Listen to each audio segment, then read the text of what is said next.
All right, everybody, we are now going for a ride in our 1984 Chevy Silverado pickup. Now, what's really nice about this truck is it is the box body generation, which is not really what you see nowadays. This one we have here at Skyway Classics has a beautiful white exterior with a red/maroon interior. Has the single cab bench seat cloth, very comfortable seat if I might add. For our interior, we got our stock gauges, old-fashioned steering wheel, aftermarket Pioneer radio, nice blowing cold AC, power windows, power steering, power brakes, as we'll demonstrate for you right now. What I especially like about this truck is that most of these high lifted trucks have a little bit of a shake to it because, you know, they're mostly made for off-road, but this one drives smooth like a Cadillac.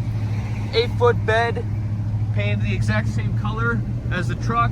Does not have a bed liner, but looks really good. Of course, finding an 8-foot truck that's not rusty is also a nice addition. This truck also has a small block Chevy in it.